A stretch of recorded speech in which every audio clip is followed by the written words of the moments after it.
नहीं जी नहीं, प्याज का भरता नहीं बन रहा। बैंगन बन रहे हैं, बैंगन हैं।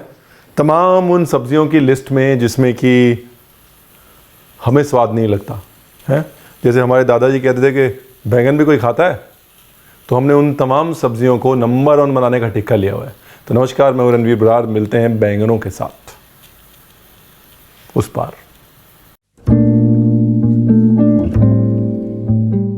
Rolling and action.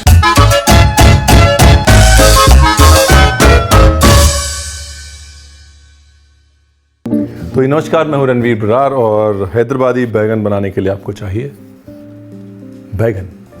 तो जी बैगन की अगर बात करें तो एक रेसिपी ऐसी है जो मतलब दिल खुश कर देने वाली है। और वो दिल खुश करने वाली रेसिपी का नाम है बघारे बैंगन। हैदराबाद की रेसिपी है, जो हैदराबाद के निज़ाम थे उनकी रेसिपी है। तो इस रेसिपी के 2 हिस्से हैं, एक है प्याज का पेस्ट और एक है तिल फल्ली कोपरे का पेस्ट। तिल फल्ली कोपरे का पेस्ट जो है वो हैदराबादी खाने में, निज़ामी खाने में बड़ा इंपॉर्टेंट है। तिल फल्ली कोपरा, तिल, मूंगफली और नारियल, ये जो 3 चीज़ें हैं ना, ये बड़ी काम आती हैं। यहाँ पर जो रेशियो लेना है वो लेना है 100 भाग फली यानी कि मूंगफली, 80 भाग कोपरा यानी कि नारियल और 60 या 50 भाग तिल। और अगर हरा तिल मिले ना तो हरा तिल लीजिए। और अगर टाइम है तो अनियंस को ओवन में रोस्ट कर लीजिए, क्योंकि उससे क्या है कि धीरे धीरे एक स्वीटनेस आती है। अब यहाँ पर हमने गैस पर डाल दिया है, आप चाहें तो कोयले पे डाल सकते हैं। क्या स्मोकीनेस आती है भाई। बहुत सारी रेसिपीज जो होंगी वो आपको कहेंगी अरे क्या करना है प्याज रोस्ट करके, सीधा प्याज का पेस्ट बनाओ, भून दो। नहीं मतलब भून दीजिए, फिर टेस्ट नहीं आएगा और आप फिर ये कहेंगे रणवीर आपने बताया नहीं। कोपरा और ऐसे कपड़ा ले लीजिए भूनने के लिए। कपड़े से क्या है ना, आप साथ साथ दबाते हैं, साथ साथ भूनते हैं। क्लासिकली हैदराबाद के घरों में जब भी सालन के लिए तिल फल्ली कोपरा भुनता है तो ऐसे ही कपड़े के साथ धीरे धीरे प्यार से भुनता है, ऐसे धीरे धीरे प्यार से। It is not the same thing कि ऐसे चम्मच लिया और चलाने लग गए, नहीं नहीं, ऐसे। नाइस। ये जो तरीका है ना प्याज को रोस्ट करके ग्रेवी बनाने का, ये तरीका गर्म जगहों पे बहुत इस्तेमाल होता है। जैसे महाराष्ट्र में, खानदेश में बहुत गर्मी होती है, वहाँ पर प्याज को ऐसे रोस्ट करके खानदेशी चिकन के मसाले में, खानदेशी मसाले में बहुत डाला जाता है। तो गर्मी के समय ये प्याज को ऐसे रोस्ट करके जो ग्रेवी में डालने का जो चलन है वो साइंटिफिक है। हमारे खाने में कुछ भी नॉन साइंटिफिक नहीं है, एवरीथिंग इज साइंटिफिक। ये लो जी, अभी देखिए पूरा टेक्सचर चेंज हो गया, कैसे मूंगफली पे रोस्ट होने के बाद चमक आ गई है, तिल लाइटली टोस्ट हो गया है। और एज़ यूजुअल हर चीज़ को भूनते समय मैं थोड़ा सा नमक डालता हूँ, खासतौर पीसने से पहले, ताकि वो फ्लेवर लॉक कर ले। नमक जो है वो फ्लेवर लॉक है। डन। ओए होए होए, कढ़ाई नहीं फेंकनी, अभी ग्रेवी बनानी है इसी में। जो तुमको हो पसंद वही भाग करेंगे। 2 भाग धनिया, 1 भाग जीरा, बेसिक मसाला है जी, ये बना के रख लें। जीरे में जब हल्का सा पीलापन आ जाए और खुशबू आनी शुरू हो जाए, मतलब प्रोग्राम रेडी है। कुछ लोग इसमें थोड़ी मेथी भी डालते हैं। जो आंध्रा स्टाइल है उसमें थोड़ी मेथी भी पड़ती है, जो निज़ाम स्टाइल है उसमें मेथी नहीं पड़ती है। तो आप चाहें तो बिल्कुल एक छटाक नाम भर की थोड़ी सी मेथी भी डाल के साथ में उसको रोस्ट कर सकते हैं। अच्छा, अब ये इमली का पेस्ट है। इमली 2 किस्म की आती है, ठीक है। एक इमली आती है लाल इमली और एक इमली आती है काली इमली। अगर आपको लाल इमली मिले तो लाल इमली यूज़ करिए। लाल इमली को सोख करके उसका पेस्ट बना लीजिए, मतलब सोख करके उसका गूदा निकाल लीजिए। अगर आपको लाल इमली ना मिले तो आप टमाटर का जूस भी डाल सकते हैं रंग बेहतर करने के लिए। काली इमली से जो है इसका कलर काला हो जाता है। बघारे बैंगन में ये मिर्च वाला पार्ट बड़ा इंपॉर्टेंट है। तीखी ना भी हो लेकिन मिर्च ज़रूर डालें। इसका तीखापन सिर्फ और सिर्फ हरी मिर्च से आता है। देखिए ना लाल मिर्च डाली है, ना ही मैं आगे डालूंगा। सो फली का तेल, मूंगफली का तेल और फली के तेल में ये गई मिर्ची। गैस करी धीमे और ये गया प्याज।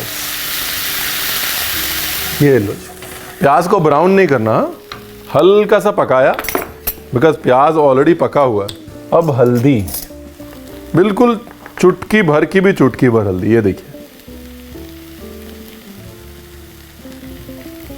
एक सुनहरेपन का वो क्या बोलते हैं उसको, टच देने के लिए। अब तो बहुत ही सिंपल है जी। ये गया धनिया जीरा, ऑलरेडी भुना हुआ है तो दोबारा उसको ज़्यादा भूनना नहीं है, सिर्फ प्याज के साथ चला लेना है उसको। और यहाँ पर रणवीर बरार करेंगे थोड़ा चीट। अब जैसे मैंने कहा, हैदराबाद में 2 किस्म के सालन होते हैं। एक होता है बिल्कुल सफ़ेद सालन, और वो सफ़ेद सालन बनता है दही से।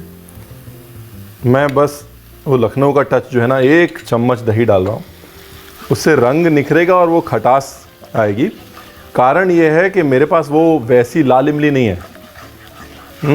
मेरी इमली जो है वो थोड़ी काली है, इसलिए मैं इमली कम डालना चाहता हूँ। और रंग को मैनेज करने के लिए और खटास को मैनेज करने के लिए मैं डाल रहा हूँ दही। ठीक है,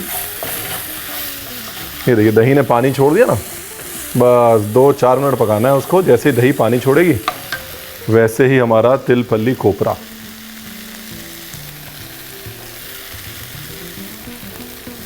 बस इतना बहुत है। गाँव को नहीं खिलाना पूरे। देखिए हंसते खेलते जो खाना बन जाए अच्छा है। क्या रखा है, ये डाला कच्चा कड़ी पत्ता, ऐसे मसल के रफली क्रश करके भी डाल सकते हैं। और हल्का सा भूनना है इसको। बस भूनना कब तक है, जब तक आपको लगे कि यार ऐसा है कि कच्ची मूंगफली की स्मेल नहीं आ रही, तब तक, जब तक कि पेस्ट जो है वो पानी ना छोड़ दे। बस बस बस। अब नमक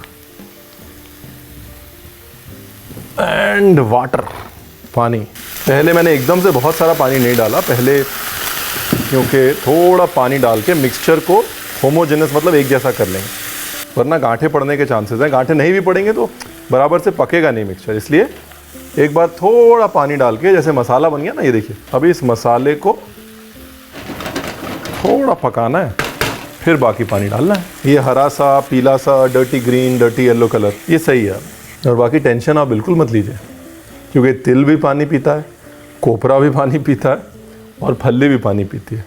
तो पानी पीने की क्षमता बहुत है हमारी ग्रेवी में, मतलब प्यासी बहुत है हमारी ग्रेवी। हेलो जी, वेरी वेरी इंपॉर्टेंट। बैगन का जो कॉम्बिनेशन है वो खटास और मिठास का है। खट्टा जो है बहुत ज़रूरी है बैंगन के लिए। और यहाँ पर रणवीर बरार थोड़ी पंजाबियत और करेगा, और बिल्कुल नाम भर का गुड़ और डाल देगा उसको बैलेंस करने के लिए। ब्यूटीफुल हो गया जी। ग्रेवी ऑलमोस्ट डन है। थोड़ा सा तेल छोड़ दे ग्रेवी तो अपना मामला तैयार है।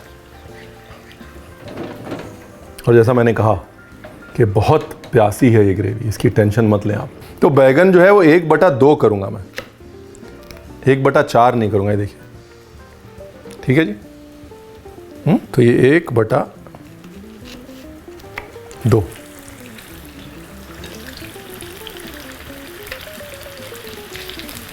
अच्छा, बैगन को ऐसा है, अगर आपको फ्राई नहीं करना तो आप ये भी कर सकते हैं कि बैगन को सीधा ग्रेवी में डाल के भी पका सकते हैं। अच्छा, एक काम और कर सकते हैं, अगर आप मान लीजिए कि डीप फ्राइंग के हक में नहीं है, लेकिन आपको सीधा ग्रेवी में भी नहीं पकाना, तो बैगन को हाफ कर लीजिए। हाँ, बीच से काट लीजिए, और जो कटी हुई साइड है उसको एकदम प्यार से शैलो फ्राई कर लीजिए। ठीक है, तो दोनों काम हो जाएंगे आपके।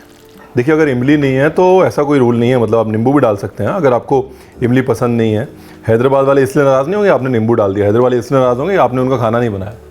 तो बनाइएगा ज़रूर, वो ज़्यादा इंपॉर्टेंट। कोई बहाना नहीं चलेगा। अब हैदराबादी बघारे बैंगन को बघार देना तो ज़रूरी है ना। तो बघार में तेल,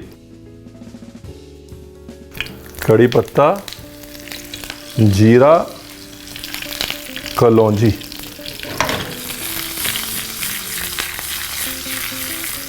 अब हुए ना जी ये बघारे बैंगन। जब तक बघार नहीं गया तब तक क्या।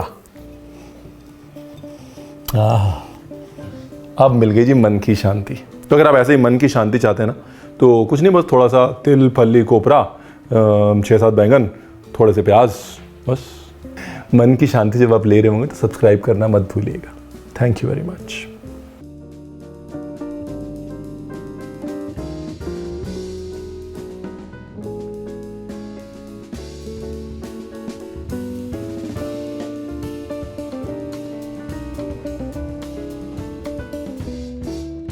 डिटेल्ड रेसिपी बारीकियों के साथ, इंस्ट्रक्शंस के साथ नीचे डिस्क्रिप्शन में दी हुई है, प्लीज़ चेक इट आउट।